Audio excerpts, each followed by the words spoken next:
Welcome to the La Grim Reaper channel, where we bring you bone-chilling true stories from around the world. From haunted houses to unexplained disappearances, we have it all. So turn off the lights, grab a blanket, and get ready for a scare.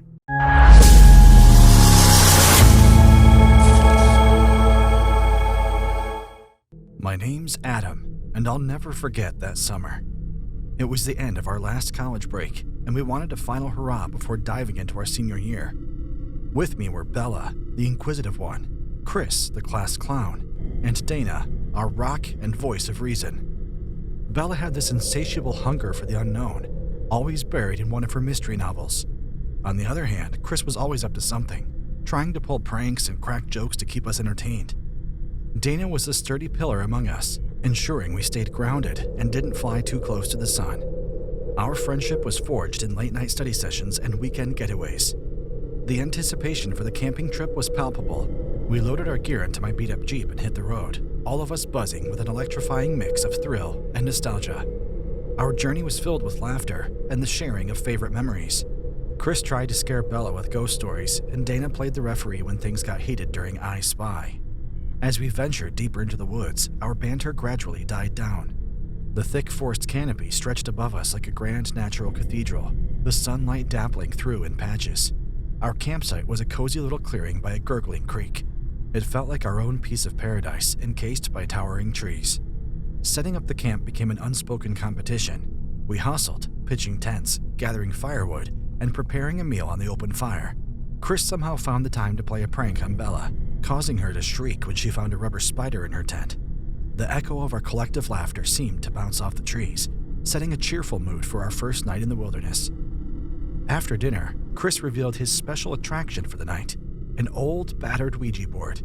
I can't say we were surprised. It was exactly the kind of thing Chris would bring. We all laughed, more at Chris's attempt to frighten us than at the board itself. However, the sparkle in Chris's eyes was infectious, and we decided to humor him. In the flickering firelight, with our laughter echoing into the surrounding darkness, we gathered around that board, not knowing that our night was about to take a terrifying turn. The crickets in the distance seemed to provide a soundtrack for our fun night. Chris placed the old Ouija board in the center, positioning the planchette in the middle. We all reached out, placing our fingers lightly on the edges. The planchette felt cold and strangely heavy under our touch. The air seemed to thicken around us, the laughter and chatter slowly dying down.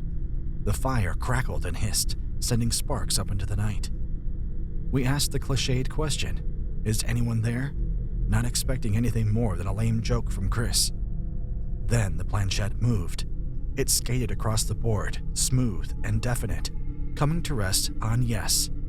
It was as if an electric current jolted through all of us. I felt my heart pound against my chest, and from the corner of my eye, I saw Bella's eyes widen in surprise. There was a moment of stunned silence. We all turned our heads slowly, our eyes meeting in shock and disbelief, but also tinged with amusement. It had to be Chris, right?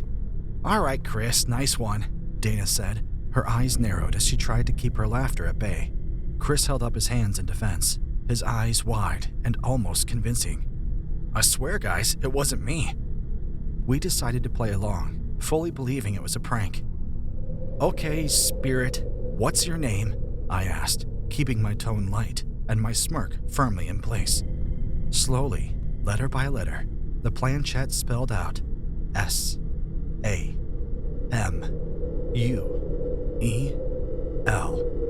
Samuel. Again, we looked at each other, the mood now more serious. The wind rustled the leaves overhead, sending a chill down my spine. Samuel. I could see Bella swallow nervously, her earlier bravado waning. Even Chris was eerily silent, his prankster mask replaced with an expression I couldn't quite place. We decided to continue, partly out of a growing curiosity, and partly because we wanted to call Chris's bluff. As the night stretched on, the woods came alive in the most unsettling ways. The wind's gentle whispers started to morph into hushed voices. The rustling leaves sounded like hushed secrets being shared. The shadows seemed to twist and sway, taking on forms that looked disturbingly human. and our once serene campsite was repeatedly disturbed as if an invisible force was toying with us. At first, we tried to brush it off. We blamed the rustling bushes on forest animals, the strange shapes on overactive imaginations fueled by the ghostly game, and the mess at the campsite on Chris, trying to keep his prank going. Chris, for once, looked genuinely scared and denied any involvement. As these disturbances increased, so did our unease. Our laughter turned nervous, our jokes forced, and a quiet dread began to seep into our hearts. The lighthearted summer adventure had taken a dark, unexpected turn. The next morning, we made a decision. We would investigate Samuel's claims, hoping to find a logical explanation to put our rising fears to rest. The town was a couple of hours away, but none of us wanted to stay at the campsite any longer than necessary. With the break of dawn, we packed up and headed towards the town. Our search took us to the town's local library, a small building that smelled like old books and dust. Bella took the lead, her love for mysteries now mixed with a desperate need for answers. We spent hours poring over old newspapers, town records, and historical documents. And then we found it. The truth was there, black on yellowed paper. An article dated over 100 years ago reported the gruesome murder of a man named Samuel in these very woods. His killers had never been found. The murder, a grisly, unsolved mystery of the town. I remember the chill that ran down my spine, the way Bella's hand trembled as she showed us the article. Chris sat in stunned silence, and Dana had a grim, resolute look on her face. The realization hit us hard. The spirit, the disturbances, the fear, they weren't just a prank or figments of our imagination. Samuel had been real, and his pain and thirst for justice had transcended the barrier of death. That night, under the stars that peeked through the canopy of leaves, we huddled around the Ouija board once again. The tension was palpable as we placed our fingers on the planchette. With a shaky breath, I started to speak. "Samuel," I said in my voice barely above a whisper, "we've discovered your story."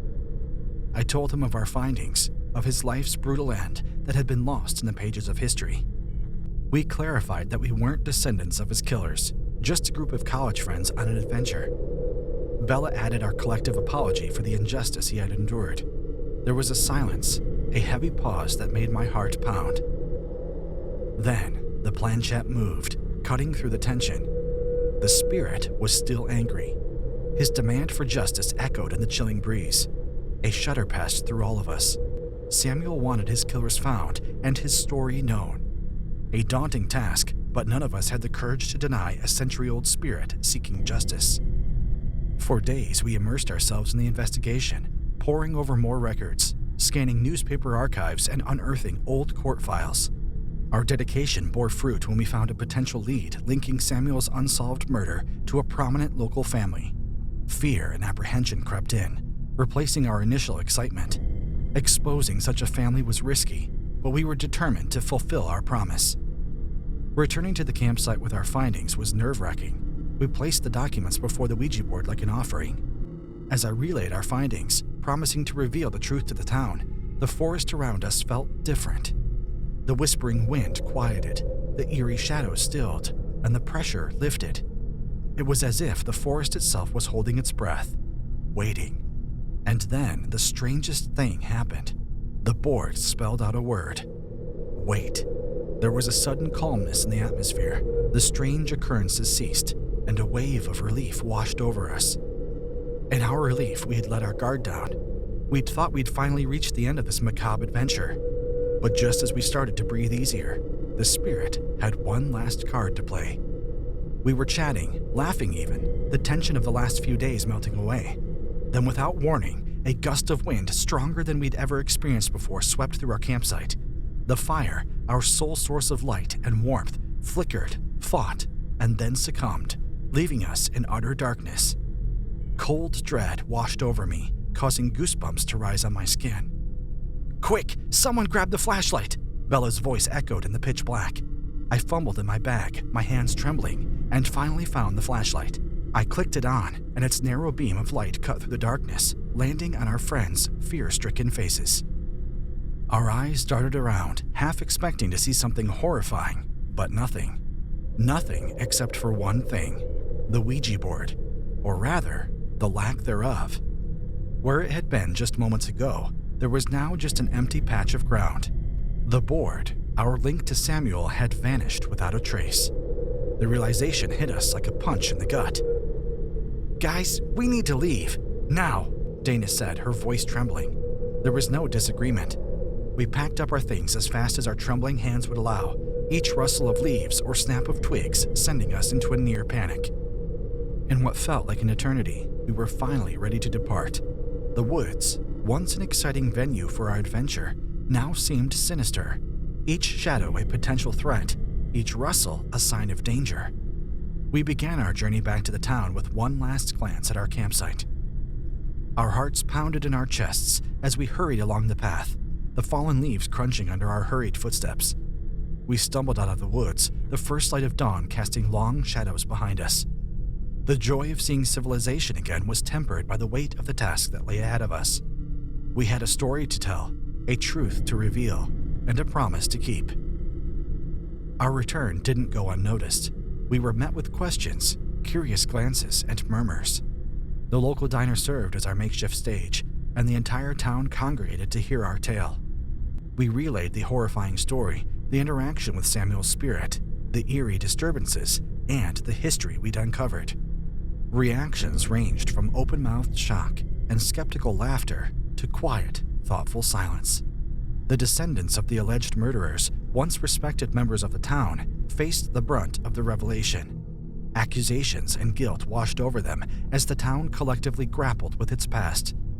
They faced shunning, silent condemnation, and a heavy sense of shame.